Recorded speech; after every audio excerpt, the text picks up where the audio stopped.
ভয়াবহ, কয়েকটি আশ্রয় কেন্দ্র খুললেন, আর নগরবাসী যারা বন্যাত তাদের জন্য ত্রাণ সহায়তার কি ব্যবস্থা? আমরা আসলে এই পর্যন্ত শহরের আমার আগে 27টা ওয়ার্ডের মধ্যে প্রায় 25টি সেন্টার খোলা হয়েছে আশ্রয় কেন্দ্র, আর এক্সটেনশন এরিয়াতে আরও 6টি সেন্টার খোলা হয়েছে। বাট এটা সাফিসিয়েন্ট না, কারণ এখন পর্যন্ত ম্যাক্সিমাম অর্ধেকেরও বেশি মানুষ তাদের ওই সম্পদ এইটার জন্য ঘর ছেড়ে আসতে, পানি যে বাড়তেছে আমাদেরকে এদেরকে সরে নিয়ে আসতে হবে আগে সেন্টারে। এখন যেসব সেন্টার ছিল এখন এগুলোর মধ্যে পানি ঢুকে, যেমন এক্সাম্পল মীরাবাজার যে জামিয়া ইসলামিয়া, এটা তুলে এখন এটার ফ্লোর পর্যন্ত পানি চলে আসছে। আমরা এখান থেকে এখন সরে কিশোরী মনে নিয়ে আসছি। এখন এইভাবে অনেকগুলো সেন্টার পারতেছি না, গভর্নমেন্ট স্কুল পারতেছি না, এসএসসি পরীক্ষার সেন্টার। তো এই জন্য আমরা এখন স্কুলটা হোক আর খালি ফ্ল্যাটটা হোক, আমি বলছি কারো বাসায় যদি খালি ফ্ল্যাট থাকে ছাদের উপরেও আমরা নিয়ে আসতে হবে, কারণ উপায় নেই। এখন পর্যন্ত সব কাউন্সিলাররা তারা কাজ করতেছে, আমি তাড়াহুড়া করে এখানে আসলাম যে এখন অ্যাটলিস্ট তো মানুষকে তো কিছু খাবার দিতে হবে, কারণ সে রান্নাবান্নার এরকম জায়গা নেই। আমি এখন দেখি আমাদের সিটি থেকে আমরা অন্তত চাল দিলে আমরা ডাইল টাইল কিনে চিড়া গুড় দিয়ে এখন কিছু শুকনা খাবারও দিতে হবে। এছাড়া ওই যে বিশুদ্ধ খাবার পানি দিতে হবে। এখন বাচ্চাদের কিন্তু অনেক ধরনের পানিবাহিত রোগ হচ্ছে, ডায়রিয়া হচ্ছে, এইগুলো। এই জন্য আমরা ইমিডিয়েটলি আজকে এখন বসে আসছি 3-4টা মেডিকেল টিম তৈরি করব, যাতে মেডিকেল টিমগুলো এই আশ্রয়কেন্দ্রতে গিয়ে এদের দেওয়া যায়। এবং দেখা যাক, মানে হঠাৎ করে তো এটা বাড়ছে, একটা শেষ হয়ে মানে রেডি হইতে নিতে আরেকটা আসবে। এখন আবহাওয়া পূর্বাভাস যেটা বলতেছে এটা মনে হচ্ছে যে আরও বাড়তে পারে। তো ত্রাণের কি ব্যবস্থা করেছেন? হ্যাঁ, ত্রাণের কি ব্যবস্থা করা? ত্রাণের তো মাত্র ঘটনা হলো জেলা প্রশাসনের এখানে জরুরি সভা শুনে আমি নিজেই আসলাম যে এখানে সরকারের সহযোগিতা ছাড়া তো এত বড় জিনিসটা আমরা করতে পারবো না। আমরা ডিমান্ড দিয়েছি, এখন পর্যন্ত জেলা প্রশাসন জানাবেন। আমরা আমাদের যা আছে সেটা দিয়ে আমরা চেষ্টা করবো আর কি। সেটা আসলে কি পরিমাণ আছে বা কত?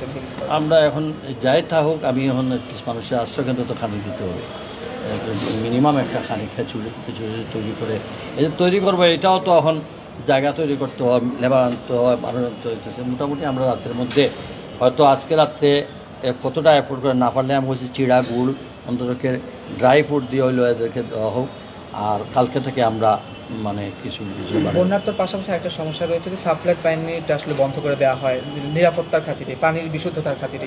তো যেসব এলাকা আসলে এই সাপ্লাই পানিটা নেই, সেক্ষেত্রে আপনার কী অবস্থা? আমরা এই যে আমাদের প্রোডাকশন টিউবওয়েল থেকে আমাদের যে পানির জার যেটা আছে এটার মধ্যে পানি বিশুদ্ধকরণ ঔষধ দিয়ে একটা প্রিপেয়ার করে আমাদের পাবলিক হেলথের একটা ট্রিটমেন্ট প্লান্ট আছে, এটা পানি প্রিপেয়ার করে ওই জলের মধ্যে দিয়ে দেয়। আমরা এটা গ্যালন করে নিয়ে মানুষকে খাবার পানি দেবো। মাননীয় মেয়র, একটু আপনার সাথে কথা বলতে চাচ্ছিলাম। জেলা দুর্যোগ কমিটির সভা শেষে এই মাত্র বেরিয়ে এসেছেন মেয়র আরিফুল হক চৌধুরী, এবং এই মুহূর্তে আমরা আরেকটু জানতে চাইব,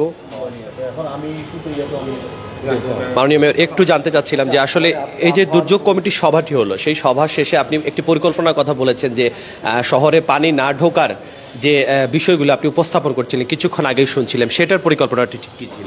না, আমি বলছি আমরা খালি শুধু প্রত্যেক বছর বন্যা আসলেই আমরা কিছু জায়গা আমরা হয়তো শহরের মধ্যে পানি ঢুকলে এটা বলা হয় যে সিটি কর্পোরেশন কী করতেছে। এখন যেখানে ফ্লাড লেভেল ওভারফ্লো হয়ে যখন নদীর পানি উপচে পড়ে তখন আর কারো কোনো কিছু করার থাকে না। তো আমরা একটা ফিজিবিলিটি স্টাডি করে দেখছি যে আমাদের যে নিম্নাঞ্চল যেগুলো আছে, যেমন 22 নম্বর ওয়ার্ড, যেমন 10 নম্বর ওয়ার্ড, যেমন 24 নম্বর ওয়ার্ড, 23 নম্বর ওয়ার্ড, এইটা নদীর পার গেছে এবং ওয়াটার লেভেল। আমরা দেশে যেসব যে জায়গায় আমাদের ওয়াকওয়ে আছে সেখানে দেখা যায় নদীর পানি ওভারফ্লো করে নাই। তো কাজে এই 5-7 কিলোমিটার জায়গা নতুন এক্সটেনশনের আরও 3-4 কিলোমিটার জায়গা যদি আমরা বেড়িবাঁধের মতো যদি আমরা দিয়ে ওয়াকওয়ে করে দিই, তাহলে এটাতে কিন্তু খুব একটা মানে এত বড় ভলিউমও না। এটা করলে আমাদের শহর রক্ষা বাদ হয়ে যায় এবং আমরা এইভাবে বছর আসলে বন্যা হলেই আমাদের আশ্রয়কেন্দ্র খোলা লাগবে না বলে আমার বিশ্বাস। এবং বিশেষ করে একটা জায়গায় পানি জমবে, সেটা হচ্ছে উপশহর।